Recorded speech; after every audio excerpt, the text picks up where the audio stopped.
Olá, turma! Sejam todos muito bem-vindos ao episódio número 8 dessa nova temporada aqui do Aceleração de Vendas Podcast. Hoje eu estou aqui com a Cris Fiorese, um nome encurtado e simpático aqui, diretora Latinoamérica da Otis Elevadores. Muito obrigado pela presença, seja muito bem-vinda, Cris. Muito obrigada, Marcelo. Um prazer estar aqui com você e poder acompanhar esse teu canal. Bom, Cris, muito bem-vinda aí, né? A gente começa aqui sempre, eu costumo falar dessa palavra sabedoria, porque para mim é uma palavra muito cara, assim, né? Porque quando você começa a carreira ali com muita vontade, muita energia, etc e tal, ao longo do tempo você vai vendo as coisas que dão certo, que não dão certo, etc e tal. Algumas viram até paradigma, podemos dizer assim, mas eu acho que na maioria das vezes, e pelo pouco que a gente pôde conviver oportunamente, traz a sabedoria, assim, daquela leitura de olhar e falar, meu, isso aqui é por aqui, por ali. E aí eu acho que isso é que faz com que você se torne uma diretora, né?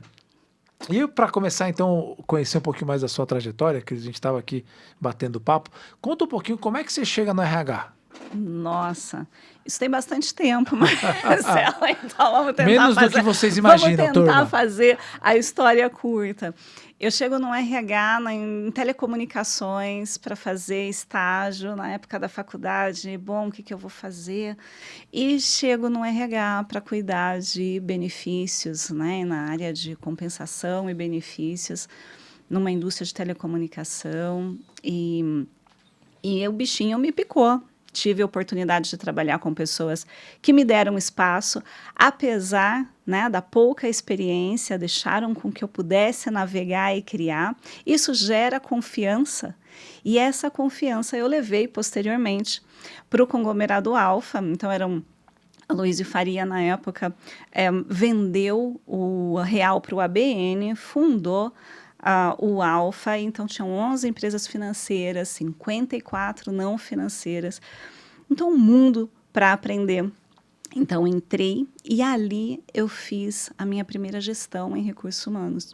Então, era muito jovem, 20 e poucos anos, com uma equipe, na maioria, mais velha que eu, mais experiente, com quem eu pude aprender muito.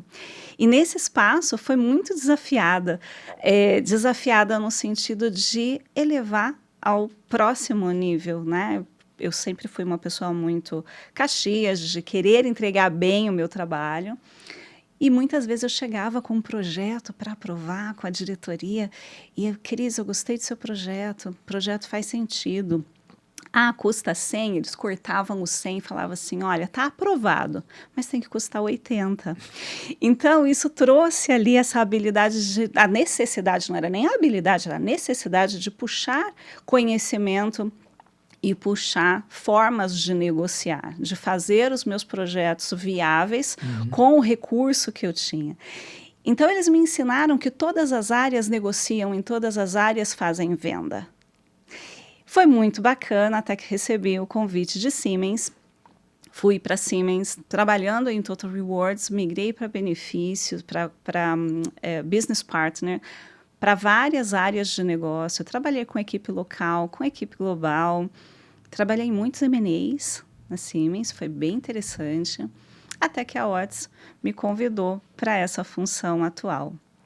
Então, eu acho que foram muitas experiências significativas, Marcelo, não tem uma nem outra, assim, é uma sucessão de experiências significativas que me fizeram ter uma visão mais holística da função de recursos humanos como parte do negócio e não como a parte, né? Eu não estou na mesa do lado, eu estou na mesa do negócio.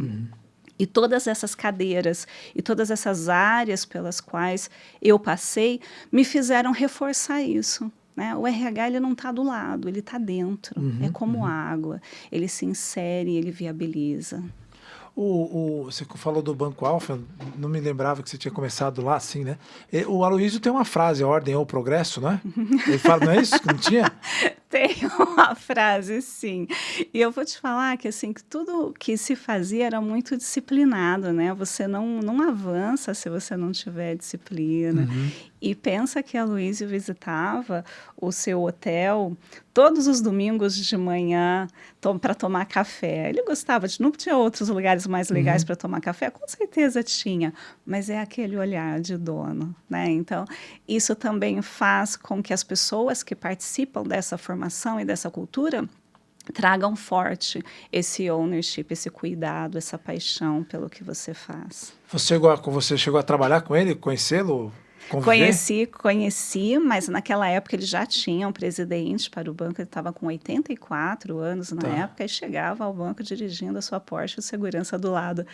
Assim, maravilhoso. Ninguém se sentia pequeno perto dele, apesar de toda a sabedoria e todo o conhecimento e mindset de crescimento para negócio, né? Com aquela idade, eu lembro que estava ainda incipiente o negócio de óleo e gás, de repente chega uma pessoa na porta do RH, eu vim aqui para ser contratado. E eu assim, nossa, sou contratado? O doutor Aloysio me mandou aqui para eu fazer minha admissão. E eu me assustei, né? Porque eu não sabia, né? Ele falei assim, e o que você vai fazer? Eu falei assim, eu vou trabalhar com...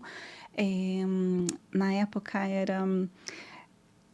energia, com álcool, mas era muito incipiente esse negócio no Brasil. Estava começando plantações de cana para etanol e ele já estava buscando um developer para acessar esse mercado. Então, era uma mente muito brilhante e mesmo assim, ele não fazia ninguém se sentir menor perto dele. É uma pessoa impressionante.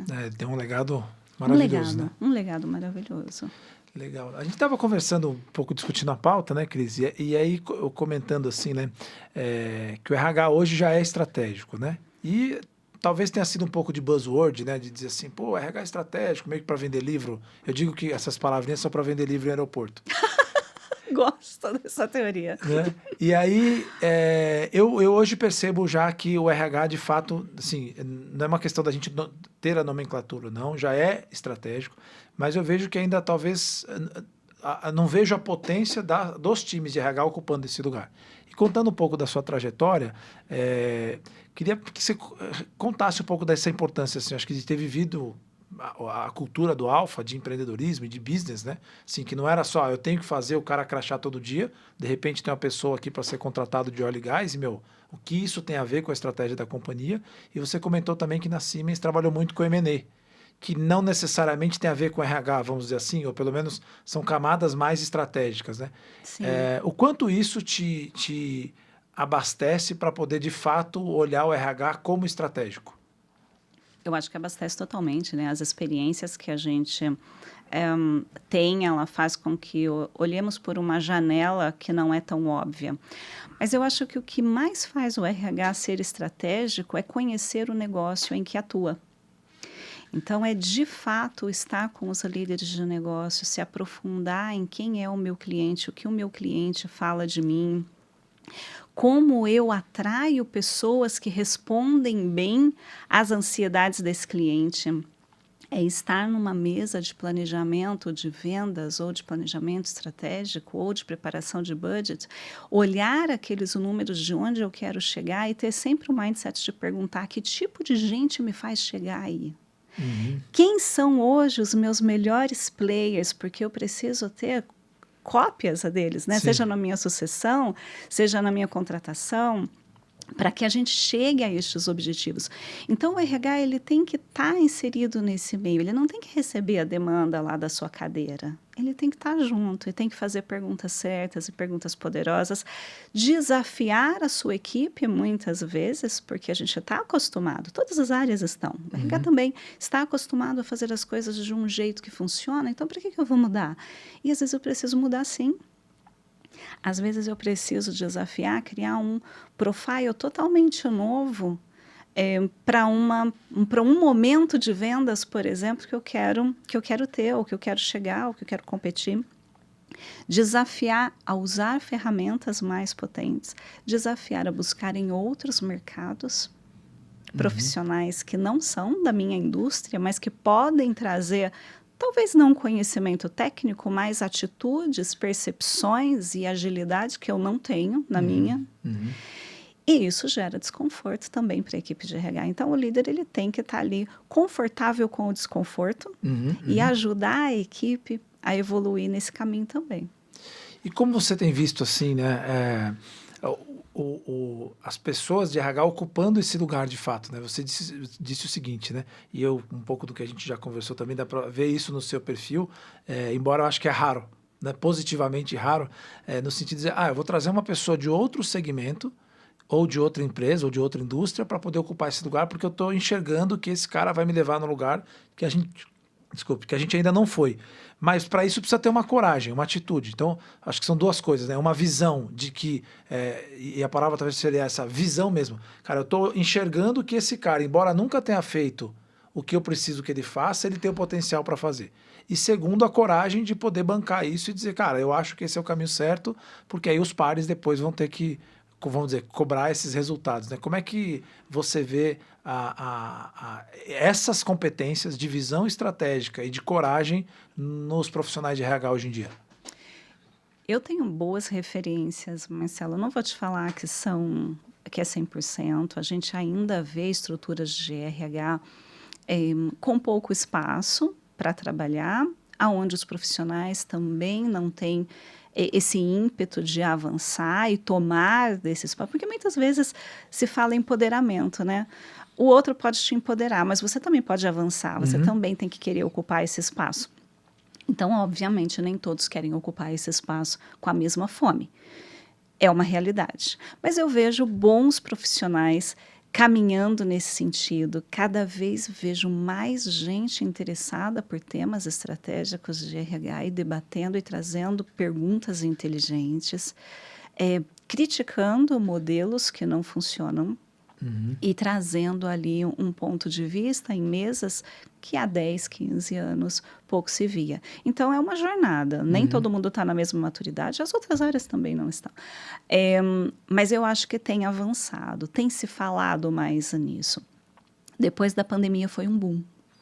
Eu acho que a pandemia foi um marco para olhar pessoas de uma maneira diferente. Aí a gente tem todo o combo, né? A gente tem o combo IA, a gente tem o combo doenças emocionais, mentais, a gente tem o combo a velocidade da sociedade para a adoção de tecnologias diversas que geram experiência do cliente. Então, todo esse combo faz a gente olhar o ser humano de uma perspectiva nova. E aí o RH, quando sabe ocupar esse espaço, ele é uma peça essencial na estratégia da empresa. Excelente. E eu tenho uma teoria que é assim, né? A tecnologia ela vai avançando muito mais rápido do que os seres humanos, né? Pelo menos a sua utilização. Acho que a inteligência artificial está aí para isso, né? Para mostrar isso, assim, o quanto ela tem evoluído e o quanto ainda você tem o ser humano que diz isso não vai servir para nada, não sei utilizar e etc e tal, né?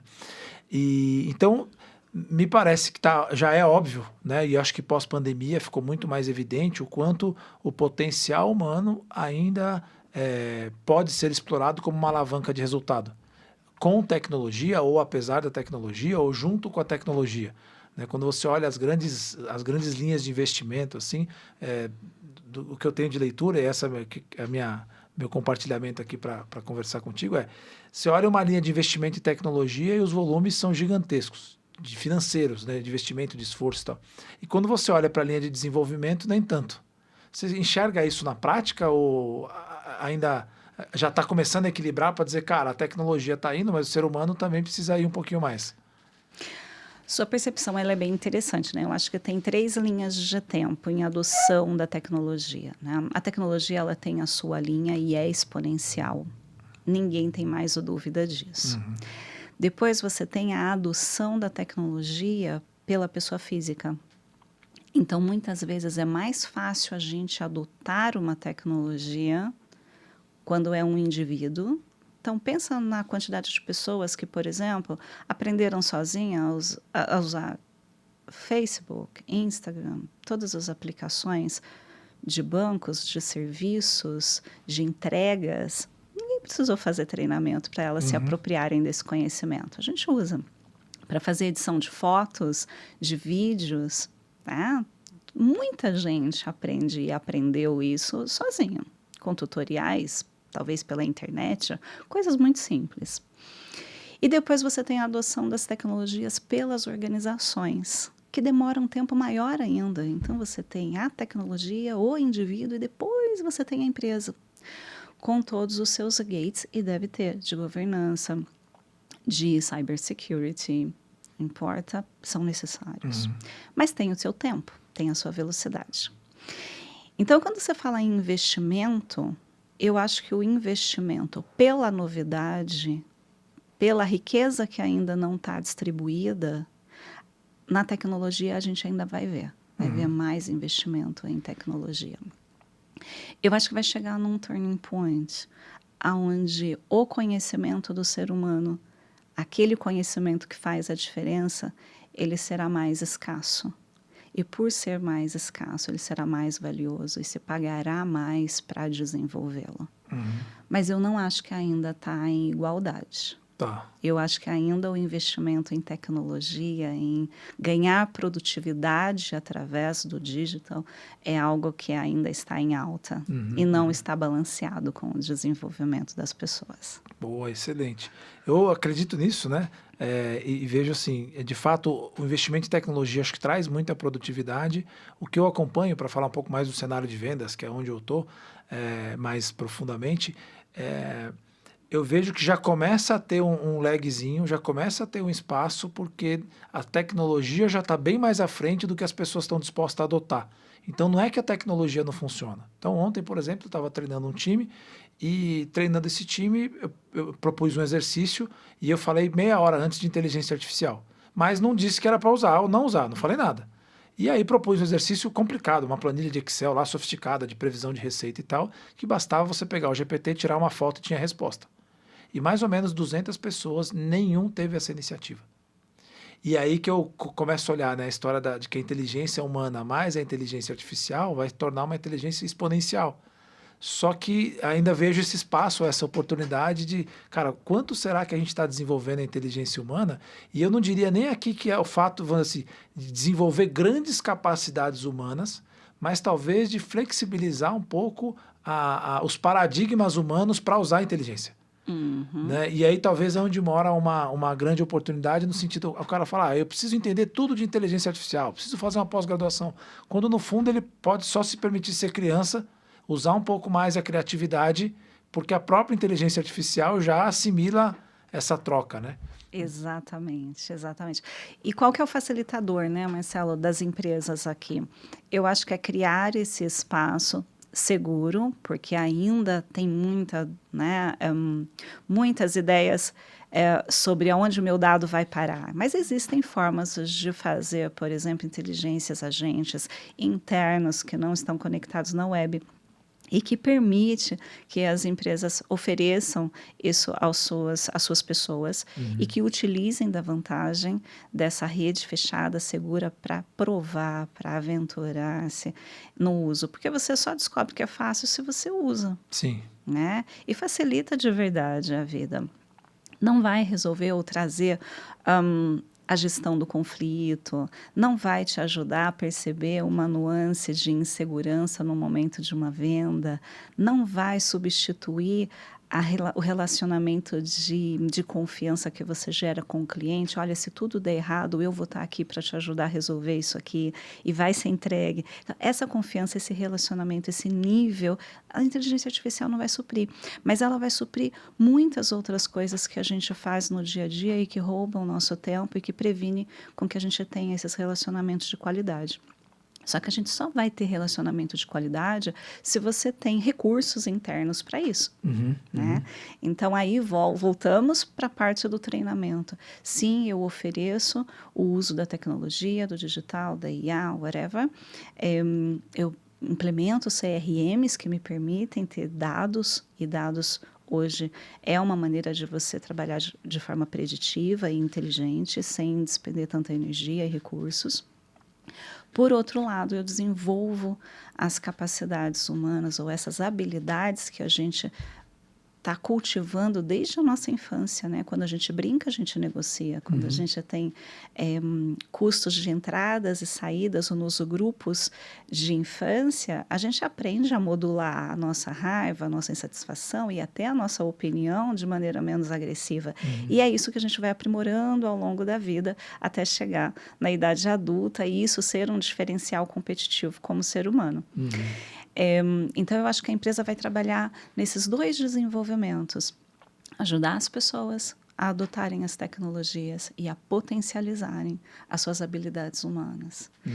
Aonde mora o diferencial? Talvez desse lado de cá. Vai ser o mais difícil de desenvolver, não será a adoção da tecnologia. Porque a hora que você experimenta, que o ChatGPT cata a tua planilha, te dá um gráfico inteligente, ou você junta 3 contratos, você critica, tem incoerência nesses contratos, ele te dá uma análise talvez muito mais aguçada do que o teu olho seria capaz, lendo 12, 15 páginas, você vai aprender a usar aquilo com mais frequência. Agora, desenvolver habilidades humanas onde você tem roleplays reais com seres imprevisíveis, porque você não prevê a emoção do outro ou o que a tua mensagem vai levar para outra pessoa e gerar emoções positivas, negativas, de vínculo ou de não vínculo, de credibilidade com o teu produto ou não, ou com a tua pessoa ou não. Isso sim é um roleplay real. E é difícil treinar. E eu olho para essa... Eu fiz um e-book que chama 26 Tendências de Treinamento para 2026. E uma delas eu chamei de sobriedade tecnológica. Porque o que eu vejo, né, até voltando um pouco nessa consideração, assim, sim, há muito investimento em tecnologia, eu acho que bem menor do que em pessoas, né, um pouco buscando essa produtividade. Entendo que existe esse gap entre pessoas e máquinas, seja pelo medo, pelo receio, né? Eu não sei o quanto de fato os dados não podem ser públicos, ou o quanto eu também não uso isso para atrasar um pouco a implantação da tecnologia que eu não tenho domínio. Antigamente eu olhava para o departamento de TI e falava, não, o pessoal de TI sabe tudo. Hoje eu olho para o TI está olhando com a cara assim, eu tenho que falar que eu sei tudo, mas eu já não sei tudo mais. E aí como é que ele trava essa evolução? Não, o problema é dos dados, segurança da informação, ninguém pode mexer, porque imagina se eu perder esse poder que eu tinha até pouco tempo, né?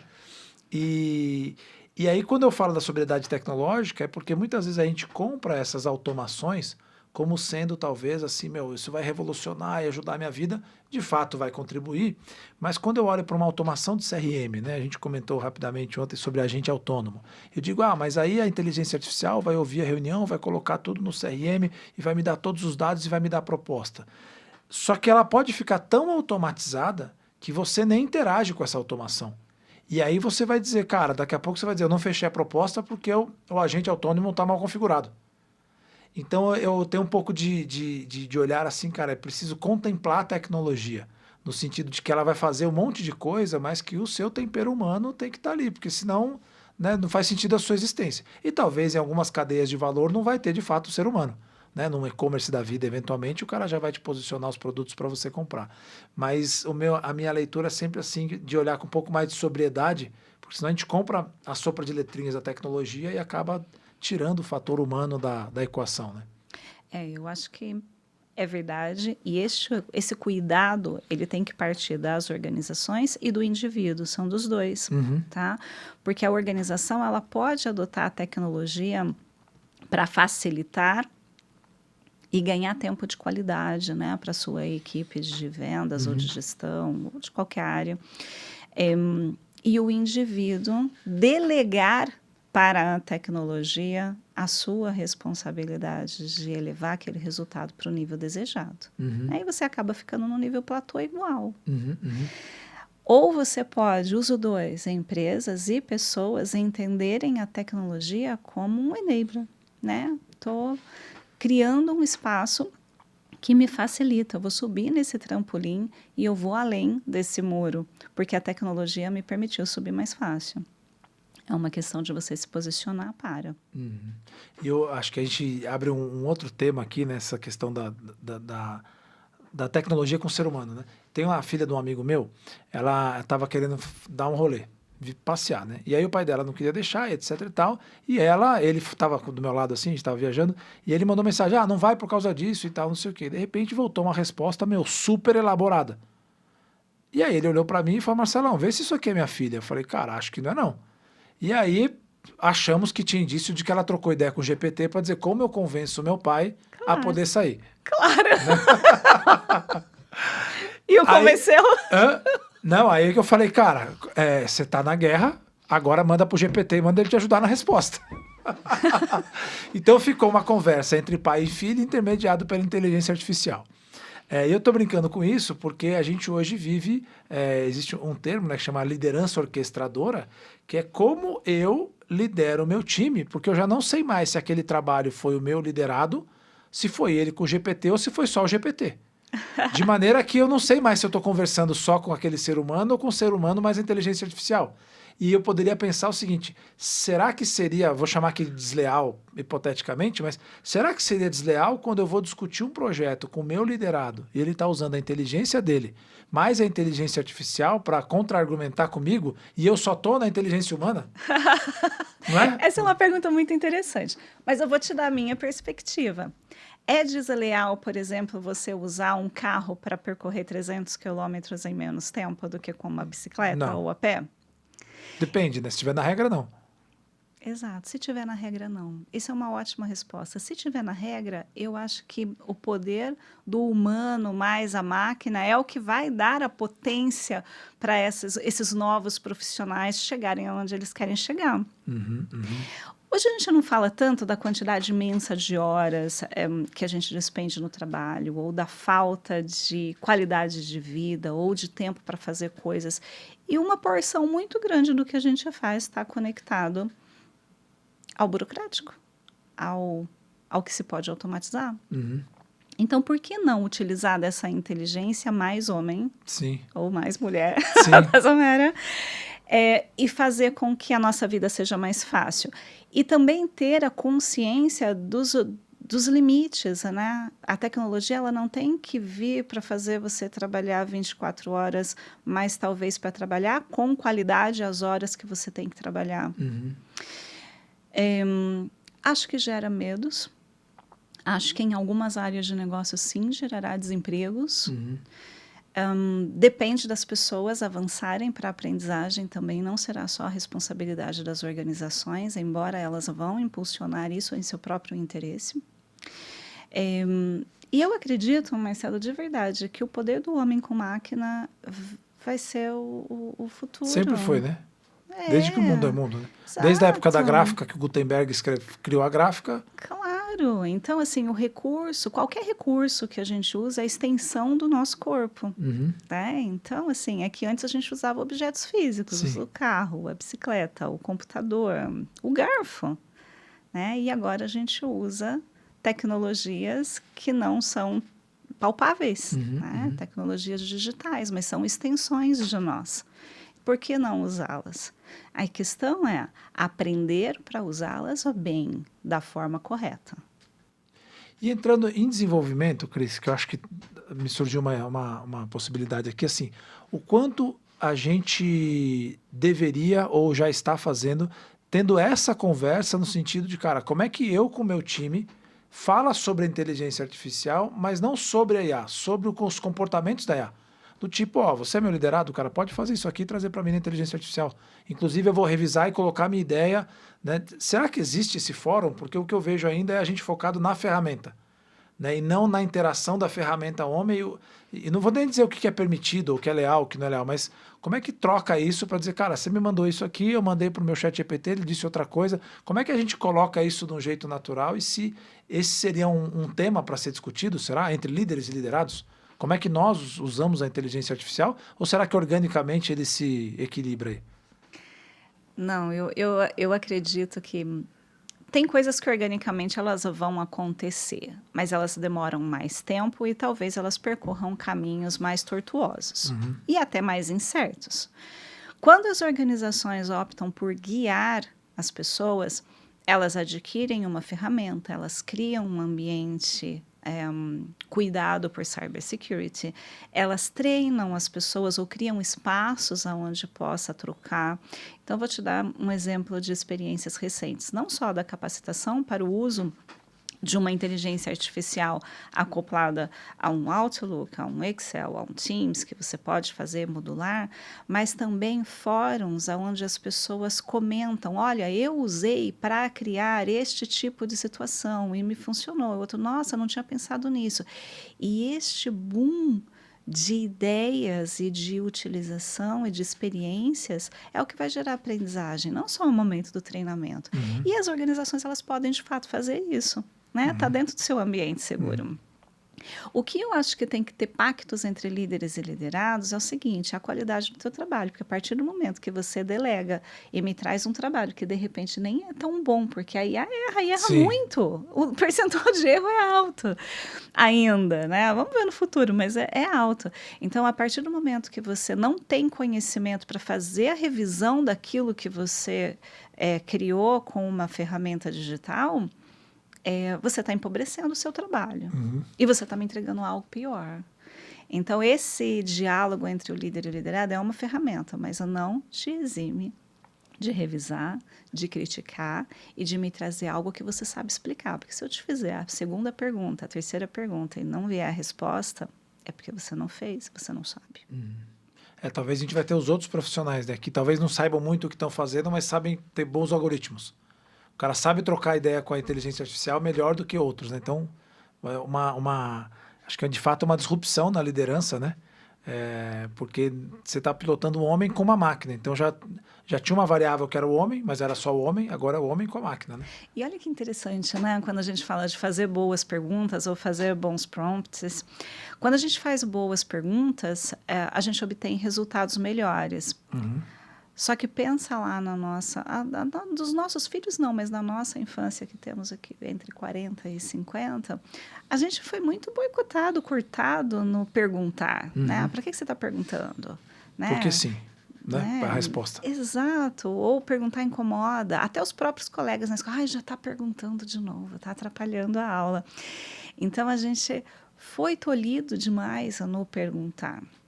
Tanto que existem técnicas hoje para ensinar as pessoas a perguntar, né? O Active Learning é uma das metodologias que se usa para ensinar pessoas a fazerem perguntas, porque nós perdemos essa capacidade. Sim. E hoje perguntar faz tanta diferença. Então, de novo, como que a gente resgata essas habilidades humanas, não são máquinas, que a gente foi perdendo por educação, por conveniência social, por crenças limitantes? E você entende que, né, uma outra tese que eu tenho é o fato da gente olhar e falar assim, investir em tecnologia é binário, né? Então, eu ligo lá, tem os bits e bytes, eu programo e ele vai acontecer algo mais ou menos previsível. Investir em desenvolvimento humano não tem nada de binário. Porque eu posso investir aqui, eu posso disparar um gatilho que você nem imaginava, né? Eu tenho uma frase que eu brinco sempre, que eu falo que é um gatilho de inteligência emocional. Né? Eu falo assim, tá triste, vende que passa. Né? Faço essa brincadeira. E certa vez falando isso numa palestra, uma pessoa, fiz a palestra, e tal, aconteceu, depois a pessoa do RH me chamou. Falou, pô, Marcelo, você falou um negócio na palestra e tal, não sei o quê. Como eu falo toda a palestra, gera um engajamento com a plateia, eu nunca imaginei que fosse isso. Falou, não, você usou uma frase, tá triste, vende que passa. E um dos colaboradores pediu demissão. Eu falei, pô, mas o palestrante que chegou aqui agora é o responsável pela demissão, né? Mas, enfim, fui ouvir ali. E aí, esse colaborador que pediu demissão, ele já estava na casa há 10 anos. Eu falei, cara, então, com certeza não é responsabilidade minha, né? Mas ele, certa vez, teve uma líder nessa empresa e ela passou por uma situação difícil e a líder falou essa frase para ele. Tá triste, vende que passa. E o gatilho ficou na cabeça dele. Quando eu falei a mesma frase, acionou um gatilho nada previsível e nada binário.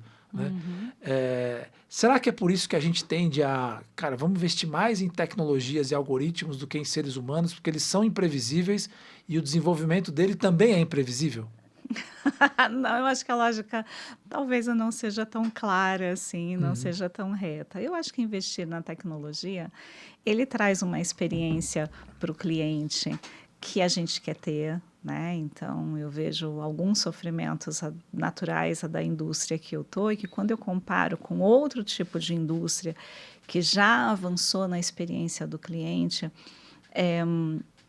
e que as pessoas comparam. Então, por exemplo, por que a minha peça do meu elevador ela demora 10 dias quando eu compro algo no Amazon Prime me chega em 24 horas, né? E também vem de longe, né? Então, quando a gente vê o quão as empresas geram experiências positivas para outras pessoas e, obviamente, conseguem gerar um valor agregado financeiro em cima desse business, gera vontade de outras que podem também fazer esse tipo de investimento. Então, eu acho que não é em detrimento ao ser humano.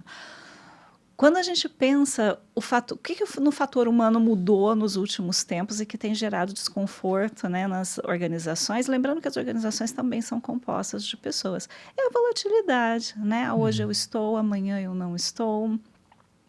Isso eu não quero fazer, ou a minha formação está tão limitada que não me permite mais ter profissionais com aqueles conhecimentos amplos, né? Então, eu tenho um monte de gente especialista, mas que cada um cuida do seu quadradinho, e essa integração de conhecimento tem se tornado mais difícil. Tudo isso são desafios, né, que as organizações estão vivendo, que as lideranças estão vivendo. E aí, às vezes, a tecnologia vem para juntar ou para fechar alguns gaps. Mas eu acho que o principal motivador é o resultado. O principal motivador é gerar uma experiência do cliente, um engajamento com o teu produto, gerar mais sustentabilidade na linha do tempo.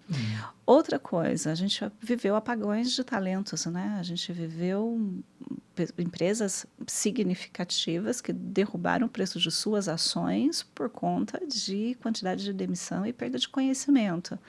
Então, de novo, as organizações têm isso ali na sua experiência, na sua experiência de vida corporativa. Sim. Bom, como que eu faço a gestão do meu conhecimento e eu garanto a sustentabilidade do meu negócio, ainda que eu tenha escassez de conhecimento em uma área ou outra.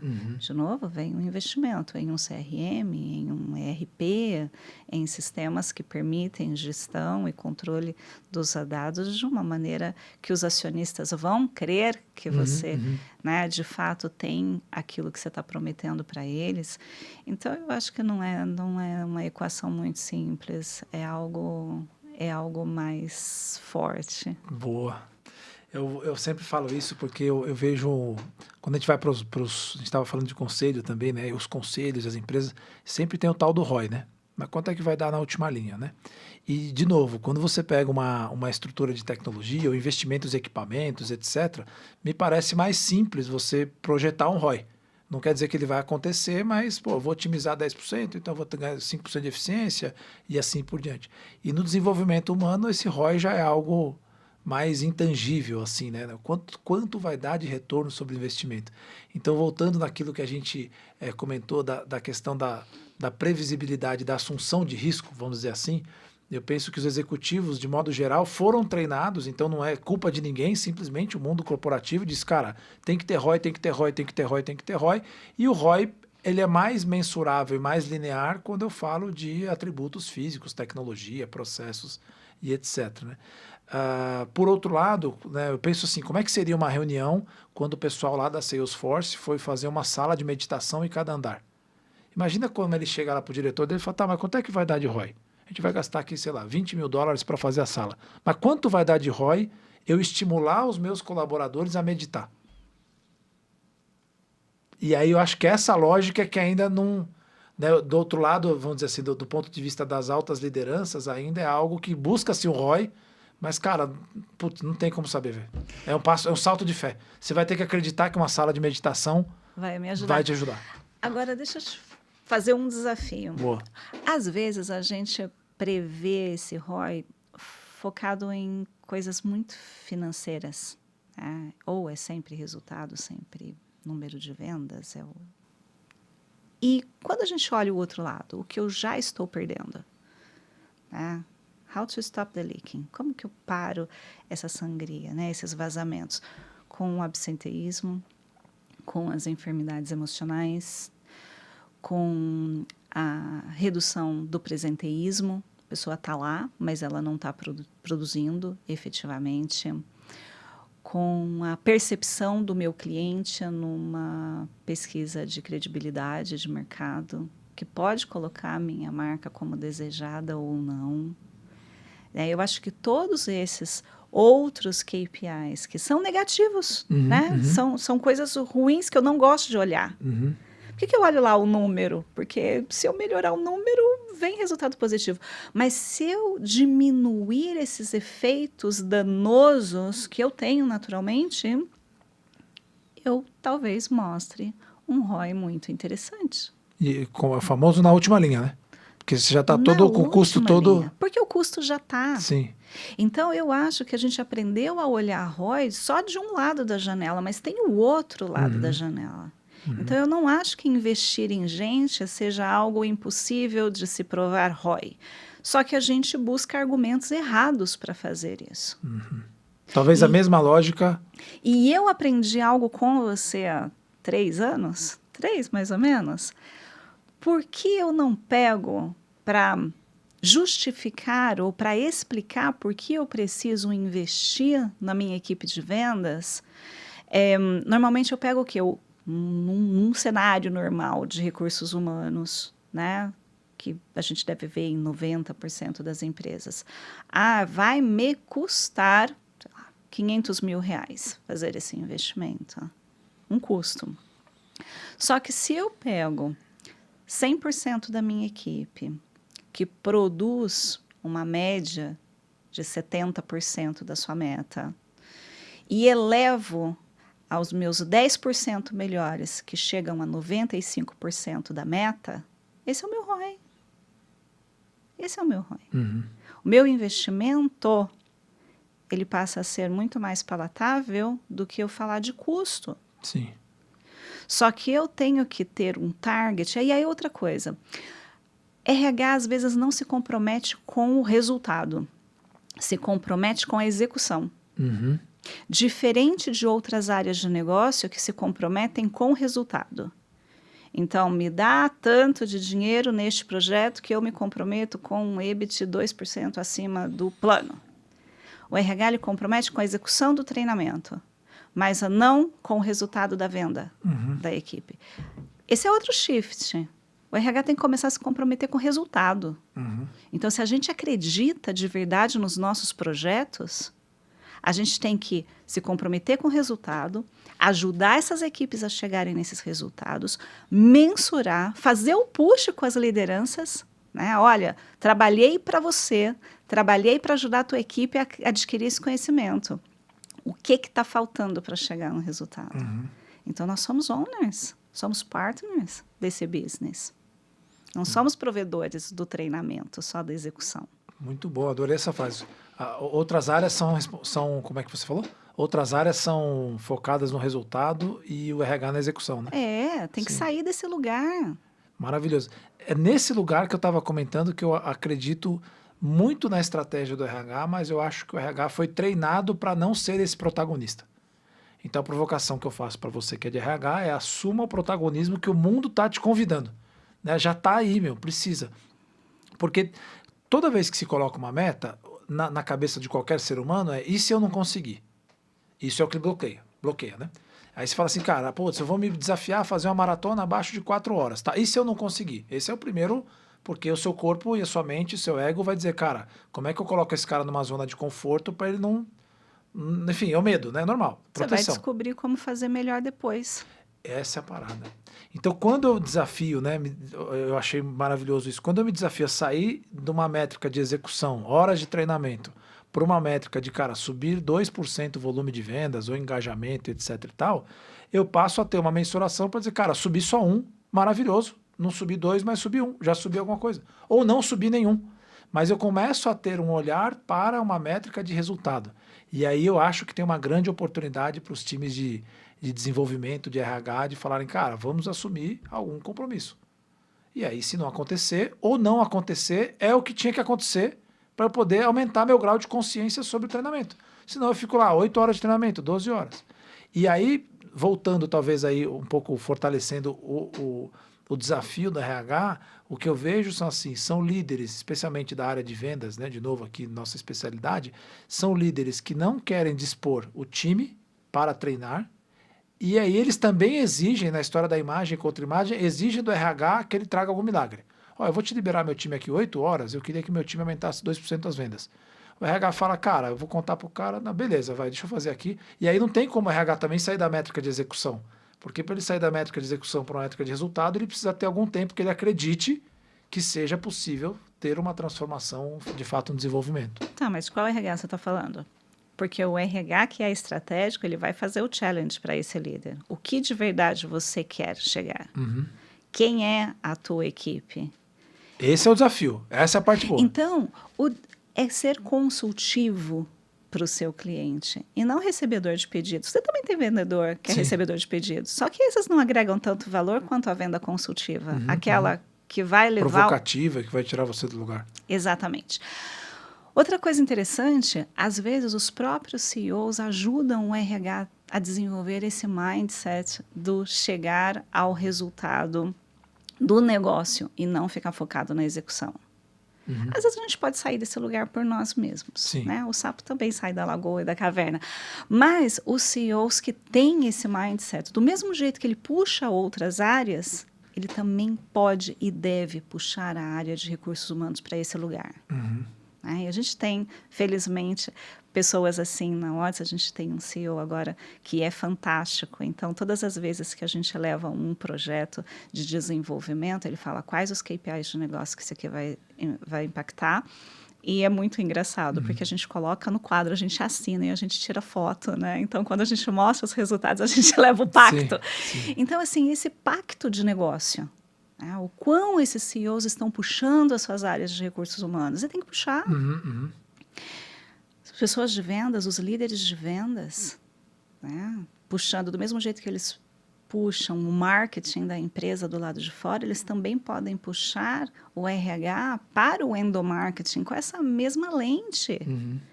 Essa lente de encantamento, de pertencimento que a gente quer gerar do lado de fora, eles podem também puxar o RH. Pode desenvolver por si só? Pode, talvez demore mais tempo. De novo, as inteligências somadas, as habilidades das áreas somadas, elas são muito mais potentes do que essas áreas trabalhando isoladamente, reclamando muitas vezes uma das outras. Eu acho que é isso. Acho que o RH tem que sair dessa posição de ser o grande resolvedor dos problemas para dizer, cara, esse desafio é nosso, não é meu. Não adianta você jogar aqui e falar, preciso ensinar perguntas poderosas. Resolve aí em 8 horas. Não, resolve aí não, cara. Como é que você vai me ajudar a resolver? Né? Porque na prática o que eu vejo é que o líder de vendas, ele nem que participa do treinamento. E eu costumo dizer assim, que a participação do líder no treinamento não é se ele sabe ou não. Né? Porque como é que eu leio essa atitude? O líder fala, vou treinar meu time em perguntas poderosas. Tá, você vai estar no treinamento? Ah, não vou. Então eu leio que ele já deve saber tudo. E aí a minha pergunta seguinte é, se você sabe tudo, por que você não está treinando o time então? Ou ele tem medo de se expor. Ou ele tem medo de se expor. Ou ele acha que porque ele é mais importante, porque ele é o líder, ele não pode ficar com o time dele. E o que eu digo é o seguinte, onde está o técnico do time de futebol? Está no campo, porque quando está treinando, você está olhando, aquele ali é meu ponta, aquele cara ali é o zagueiro, aquele cara... Então, no treinamento, o papel do líder não é necessariamente aprender o que está sendo ensinado. Poderia até ser. Mas é ele ou aprender a ensinar o que está sendo ensinado, ou ele poder olhar para o time e falar, cara, deixa eu ver como essa galera se comporta. Porque o comportamento desse cara no treinamento é o comportamento dele. No comportamento, você tem muito mais chance de perceber quem é o seu liderado do que na reunião comercial. Porque na reunião comercial o cara já entendeu o teatro. Ele já está no palco, ele já sabe atuar. Agora, quando está no treinamento, já tem uma dinâmica diferente, tem um facilitador diferente. Então, eu digo que o líder, muitas vezes, também não facilita esse lugar do RH ou do desenvolvimento, muitas vezes delegando para ele a responsabilidade de, cara, eu vou te dar 8 horas, que já não é suficiente, e você que se vire para achar um facilitador que seja super divertido, um animador de festa infantil para poder entreter meu time. E eles têm que sair vendendo mais. E aí eu acho que falta coragem, às vezes, do RH para dizer, bicho, eu não vou me submeter a isso, cara. O que você está pedindo não tem como. E aí eu não vou ter como sair de uma métrica de execução para uma métrica de resultado. Mas uma coisa é você dizer, não vou me submeter a isso e acabou. A outra coisa é você ter repertório para falar assim, olha, o que funciona? Deixa eu te mostrar outras coisas. Você quer continuar investindo nisso aqui, você vai ter resultado zero. Você vai cumprir talvez horas de treinamento, não agrega nem para você nem para mim. Mas se a gente trabalhar desta forma, você vai atingir algo possivelmente muito mais interessante do que você estava imaginando. Vamos junto? Né? Muito Topa? Bom. Outro desafio que eu acho que está na nossa mesa de desenvolvimento de pessoas é o seguinte. Você falou de que os líderes não querem liberar as suas pessoas. tempo é caro, né? Uhum. É escasso, né? Tá todo mundo sobrecarregado, trabalhando muitas horas. Então a pessoa sai um dia, 2 para treinar, desandou a rotina, atrasou os registros do CRM, impactou a venda. Bom, o quão a gente tem que trazer pessoas com algumas habilidades e o quão a gente tem que desenvolver interno. Então, o RH está sendo desafiado também. Me traga pessoas mais próximas do que eu preciso. Não me traga qualquer um, porque eu tive tempo para desenvolver. Hoje eu não tenho mais. Muitas vezes as pessoas aprendem colando ali em alguém que já faz e que não necessariamente reflete o que a empresa quer ser, mas é quem está disponível para treinar quem está chegando. Isso é eficiente? Não. Como que a gente garante um onboarding de mínimo necessário? E como eu trago pessoas com o mínimo requerido para consumir desse onboarding e fazer o self-learning muitas vezes. Então, de novo, o olhar para recrutamento também já está diferente. Sim. E como são os assessments de recrutamento para cada tipo de... Não é o mesmo. Para um perfil de venda, às vezes eu tenho 4, 5 perfis em vendas, dependendo da linha de negócio que eu tenho. Não é o mesmo assessment que faço, que é diferente para operações, que é diferente para uma área de finanças. O quão essas áreas de recrutamento, esses recrutas, eles estão capacitados para fazer isso. Hoje tem um monte de empresas, Sim, né? Assim, todo sim. dia a gente recebe lá 10 ofertas para trabalhar com atração. Excelente. Uma pergunta, será que isso vai diminuir? Porque, por exemplo, a gente vê o Brasil em pleno emprego, pelo menos estatisticamente é o que dizem aí, em pleno emprego. Será que isso diminui esse desafio do recrutamento? Ou será que antes eu recrutava um cara 8, agora o 8 já não está mais disponível na quantidade que tinha, agora tem que pegar o 7,5, o 7, e o quanto isso, né, de eu contratar um cara nota 7, vai transbordar lá para o desenvolvimento, né? E para a capacidade do líder de aprender que desenvolver é uma necessidade. Olha, na prática, é isso que está acontecendo. Então, a gente está cada vez mais baixando a régua e tentando trazer conhecimento dentro de casa. Então, as empresas elas estão investindo muito em plataformas de conhecimento e de onboarding, justamente porque a gente está trazendo pessoas cada vez menos completas para as funções que elas devem fazer. E a gente tem a própria transformação do trabalho. Então, as atividades que eu fazia do ponto A ao ponto B era de uma maneira há 3 anos atrás, e hoje ela é executada de outra maneira, que requer outras ferramentas e outras habilidades. Então, às vezes, alguém que eu contratei há pouco tempo e que era suficiente dentro do seu conhecimento, já não é mais suficiente. Também tem que fazer o upscaling, o rescaling dessa força de trabalho que está. Então, imagina de quem está chegando. Então, antigamente, a gente pensava, olha, eu vou contratar na minha concorrência alguém que já sabe fazer isso, porque é um plug and play. Não existe mais plug and play em nenhum lugar. Talvez em poucas funções mais operacionais, mas não existe. E aí você ainda tem a questão geracional, né? E ainda tem o tempero geracional. Então, essa modulação, essa capacidade de adaptar, de ter ferramentas... e detalhe, outra coisa que muda muito no mindset do RH e talvez da gestão como um todo, deixar morrer rápido antigas ferramentas, crenças, implementações, para poder adotar outras que fazem mais sentido. A gente sofre com isso, né? Implementei um projeto belíssimo, quero arrastá-lo, né? Vamos fazer de novo? Não, mas a gente já tem aquele que é bem feito. Os ciclos e as evoluções estão tão curtas, a percepção do cliente de querer sempre mais e algo novo, de ter uma experiência diferenciada, isso está puxando tanto a régua que a gente tem que aceitar que coisas que fizeram sucesso não necessariamente vão me levar para o próximo nível. Então, a mudança, a aceitação, né, se fala muito, né, do change management, da gestão de mudança, talvez essa seja uma habilidade diferenciada para o futuro em todos os níveis de profissionais. Excelente. E como é que você enxerga? Tem uma palavra que eu gosto muito, pelo menos eu acho que são duas competências que eu vejo nos profissionais de alta performance, né? A primeira eu chamo de autorresponsabilidade radical. E o radical não é necessariamente de ser radical no sentido de ser uma ruptura, mas de ser da raiz. É assim, você como princípio de autorresponsabilidade, né? Você comentou do onboarding, né? E o quanto é a responsabilidade do próprio colaborador fazer o seu onboarding, uma vez, cara, que já tem uma trilha, que já está definido. Quer dizer, o RH já fez tudo o que ele podia para o cara, menos a parte do cara. Né? Então, eu vejo que essa é uma competência muito relevante para as pessoas que mais performam, de autorresponsabilidade radical. E a outra é pensamento analítico. Porque cada vez mais, né, com inteligência artificial e com todas essas situações, é a capacidade de eu conseguir analisar cenários diferentes e atuar nesse lugar. E mais focado em autorresponsabilidade, aí, né, utilizando esse termo aqui, autorresponsabilidade radical, o quanto você vê que no nosso país, especialmente a síndrome de vitimista, eu acho que é algo cultural, né, que é sempre a culpa da fábrica, a culpa é da logística, a culpa é do jurídico, a culpa é do RH, etc. E tal. O quanto você vê que essa competência é relevante para as pessoas que performam?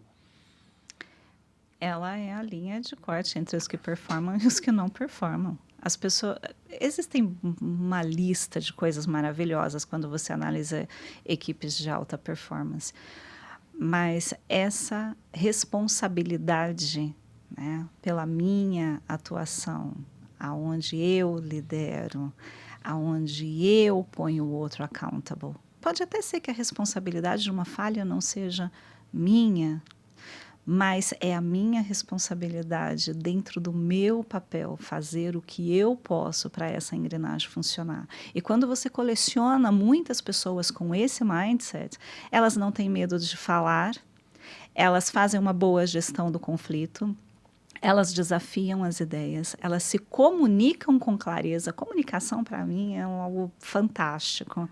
Um líder bom, ele comunica com clareza. Um colega de projeto eficiente ou de alta performance, ele se comunica com clareza. Antecipa as negociações antes de chegar e falar que não deu certo. Existe um senso de dono num nível muito mais alto que os demais. Então, eu acredito que sim, essa responsabilidade, essa disciplina, esse ownership, você pode revestir ali várias palavras do lado dessa sua, mas é o que faz uma equipe, uma pessoa ter alta performance. E esse senso de vitimismo, sim, eu não sei se isso é só, se é cultural, se a gente pode falar que todas as pessoas, né, no nosso Brasil, América Latina, têm essas características, mas eu acho que a cultura corporativa, ela molda e reduz esse efeito do vitimismo. Então, se a gente consegue desenvolver valores, né, uma cultura com valores relevantes para a execução e para o ownership, você diminui esse vitimismo que naturalmente ou socialmente a gente tem aprendido. Eu não acho de verdade que seja impossível. Tanto que a gente vê áreas e empresas bem focadas e que tenham equipes culturalmente tão desenvolvidas que desde os níveis iniciantes, né? Às vezes numa reunião você vê alguém que está chegando ali, ou júnior, ou fazendo um trainee, um estagiário, e fala assim, não, deixa comigo, que esse aqui eu faço, esse aqui eu vou. E você vê um monte na escadinha hierárquica, né? E você fala assim, poxa, que legal, que valente. A gente vê muito isso no mercado financeiro. Eu acho que é um lugar onde coleciona muita gente com essa fome, com essa Os alta jovens já, performance, né, os nesse jovens. lugar. Então, eu acredito que não é uma constante ser vítima e que a cultura da organização ela ajuda a minimizar esse efeito. Muito bom. E nessa história da autorresponsabilidade, se for da comunicação, né, é interessante que ela pode chegar no nível até de qual a qualidade da sua conversa, né? Qual a sua responsabilidade pelas palavras que você vai usar, né? Porque às vezes a pessoa numa conversa difícil, mas eu disse isso querendo dizer isso. Tá, mas é o que você disse e o impacto que trouxe está na sua responsabilidade, né? Eu gosto dela porque não é a culpa, né? É simplesmente, você falou uma expressão que gerou na pessoa um certo desconforto, né? E já diria o Napoleão Hill que você é responsável por aquilo que o outro sente ou compreende, né? Se você é o provedor da comunicação, né? Como como se você está buscando a excelência na comunicação, né? Nesse lugar você deve buscar, inclusive, qual é o impacto que você gera nas pessoas. E para a gente ir para a nossa reta final aqui, Cris, que o papo está bastante bom, como é que você vê assim, né? Eu tenho uma teoria que é o seguinte, a gente focou há 100 anos atrás, a gente focou muito no produto. Então, quando você pega lá o Henry Ford, ele basicamente fazia o carro e você podia comprar qualquer carro desde que seja preto, porque só ele fornecia.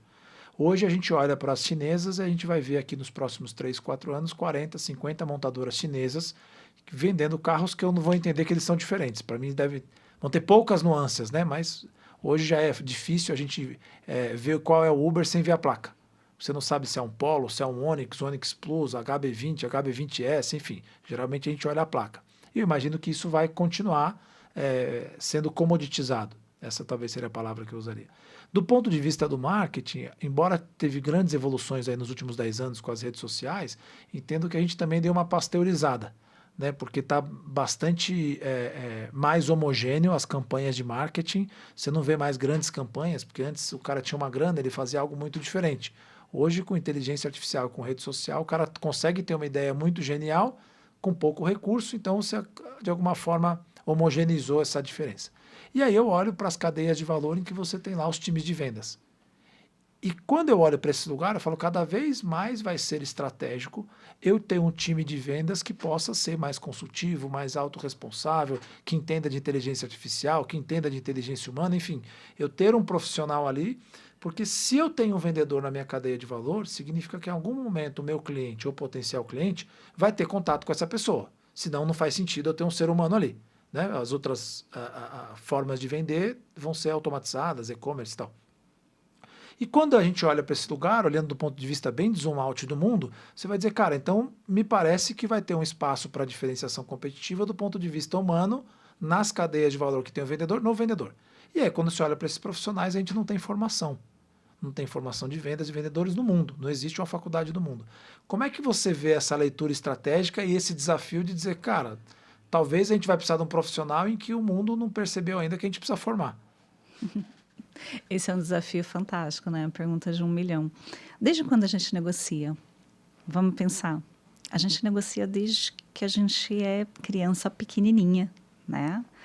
A gente tem relacionamento e gera vínculos de confiança ali no nosso convívio com os nossos melhores amigos.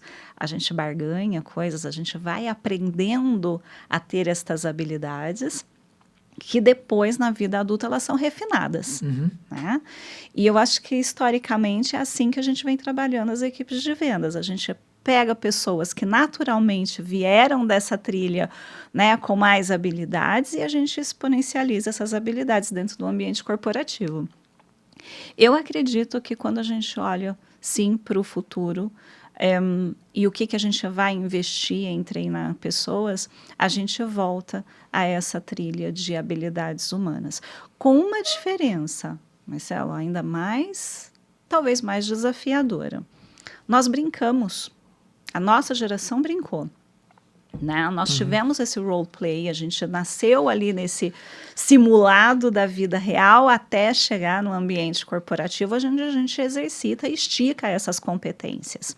As novas gerações, elas não têm mais este brincar, ou muitos já perderam este momento do simulado que existe na infância e na adolescência. Isso passou por um isolamento, né, digital, onde você não tem mais o carisma, onde você usa menos da empatia, onde você se modula menos para impactar a emoção do outro ou para receber o impacto, né, que também é gerado em você e fazer disso um convívio construtivo. Então, as pessoas vão chegar nesse ambiente de trabalho, nesse momento de ser treinados, mais cruas. E aí, de novo, a formação dessas pessoas, elas vai requerer muito mais energia. E ainda sob, vamos dizer, o desafio da empresa ter que assumir esse papel. Claro, claro. Porque é ela que quer potencializar o recurso. Claro. Então, talvez essa dinâmica de treinamento, ela vai sair da técnica de vendas lá para trás. para o básico de perceber, identificar o outro ser humano e as suas ansiedades e o que te move, o seu propósito. Ou seja, a gente vai ter que voltar lá atrás para desenvolver essas habilidades que serão diferenciais daqui a pouco. Aí, universidade? Não sei. Quando a gente olha as escolas hoje, a gente vê muita escola, a gente acabou de falar de algumas, né, um pouquinho antes aqui, que são conteudistas. Mas o que a gente precisa ensinar para as nossas crianças não é o conteúdo, porque o conteúdo eles buscam numa biblioteca global digital. A gente precisa ensiná-los a criticar esse conteúdo, a avançar para o próximo nível de análise, a aplicação desse conteúdo com variações que a máquina não percebeu. Então, assim, quando você fala de uma universidade de vendas, será que ela seria de verdade eficiente? Que você coloca um programa e acredita que vai rodar? Prática, né? Exato. Ela não é no modelo de educação que a gente conhece hoje. Talvez sim, uma universidade de vendas, mas com um modelo muito mais dinâmico e resgatando essas habilidades que a gente foi perdendo com a própria digitalização do mundo. Você entende que a área comercial é menos suscetível a burnout do que outras áreas? Não. Não. Menos suscetível? Minha provocação é que o cara, quando vai para a área de vendas, né, como não tem essa trajetória, ele lá com 16, 17 anos, ele já começa no estoque de uma loja de shopping. Então, a adversidade que ele enfrenta desde para ser um vendedor, né? Ele recebe não desde pequeno por muito tempo, né? Por isso que a minha tese é só um achismo. Será que não? Eu acho que tem áreas que geram interações mais significativas. E essas interações humanas mais significativas, elas nos alimentam emocionalmente. Né? Eu não tinha pensado por essa ótica. Pode ser por isso também. E aí, áreas que interagem mais com os seres humanos, mesmo com recebendo nãos, né, ao longo do caminho, as pessoas vão... Gera mais ocitocina. Exato. As áreas que são mais mecânicas, então, que tem um trabalho muito hard, muita cobrança, muitas horas, então elas não geram esse prazer da interação, né? E nem a sensação de que se está aprendendo. Quando um vendedor sai e visita um cliente, é inevitável, ele aprende algo sobre o prédio, ele aprende algo sobre a vida daquela outra pessoa, sobre uma tecnologia nova que ele não tinha visto antes. Ele leva alguém da área técnica que vai explicar alguma tecnologia, ele está ali escutando, ele aprende também. Então, é inevitável que esse aprendizado também enriqueça a nossa visão de mundo. Agora, imagina, por exemplo, áreas que estão trabalhando com faturamento, com tax, que é muito burocrático, com times muito marcados, que o que der errado gera uma multa. É menos prazeroso, né? Faz sentido ela menos satisfatório, faz mais sentido. Então, eu nunca parei para medir aonde estão os afastamentos por burnout, se eles têm concentração em áreas específicas. Do que eu me lembre de ter olhado, eu não identifiquei áreas específicas. Mas eu acho que pessoas que têm relações humanas mais valiosas, né, elas são mais felizes e menos propensas a doenças emocionais. Puxa, arrumei mais um elemento agora para fundamentar meu achismo.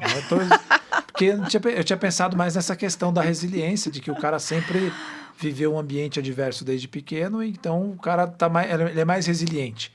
Mas agora você trouxe um outro fator que eu acho que pode complementar esse, que é, ele é mais resiliente, mas ele também convive com pessoas, isso é mais prazeroso. Embora eu receba mais nãos, né, ele não está lá numa linha de produção sob uma determinada pressão sem ter uma interação. Como você falou, ele vai lá e vai falar do futebol, vai conhecer uma pessoa nova, uma história de vida, uma tecnologia. Muito interessante. Cris, muito bom. Queria agradecer você para a gente agora fazer o nosso fechamento aqui. Se você estivesse aí vendo todas as pessoas do mundo e pudesse mandar uma mensagem para essas pessoas, qual mensagem você daria? Nossa, muito simples. Ocupe o seu lugar, no lugar que você está, com o recurso que você tem. Não tenha medo, né? Avance. A tecnologia está aí para nos ajudar, mas o diferencial está na sua atitude. Muito bom, muito bom. Aí fica a dica pro pessoal do RH, hein, turma? Muito bom. E agora, para finalizar, a gente teve uma experiência mais ou menos 3 anos, né? A gente fez um trabalho juntos lá na Otis, e eu gosto de uma frase de um cara que chama Dr. Seuss, que é um cartunista da Universal Studios. Ele diz assim, né? O que faz você ser mais você do que os outros? E aí a minha pergunta para você que conviveu, né, conosco, o que faz nós sermos mais nós do que outros? Uau! Essa é a pergunta de 1 milhão, De um né? milhão. Eu acho que é a nossa autenticidade, a nossa capacidade de ser transparente, de pensar, né? De ter um lugar, de expressar genuinamente aquilo que a gente acredita, né? Tem muitas teorias, crenças, os barulhos, né? À nossa volta, muita gente acaba repetindo coisas que os outros falam. E o que nos diferencia é poder ter uma opinião autêntica, provada, experienciada das nossas crenças e não repetir só o que a gente escuta ao redor. Muito bom, autenticidade. A autenticidade. Muito bom. Queria agradecer você, Cris, pelo bate-papo aqui, pelas suas ideias bastante lúcidas e claras, assim. Acho que somada a toda a sua sabedoria e experiência, com certeza agregou bastante para quem está nos ouvindo. Queria agradecer você também que está aqui até agora assistindo o nosso podcast. Para quem quiser seguir nas redes sociais, basta buscar Cris Fiorese lá no LinkedIn. É isso aí. Boa. Então é isso, turma. Muito obrigado por ter nos assistido até agora. Se você gostou do episódio, curte, dê um like aí, compartilhe esse conhecimento com outros e não deixe de ser autêntico. Muito obrigado, até a próxima. Valeu!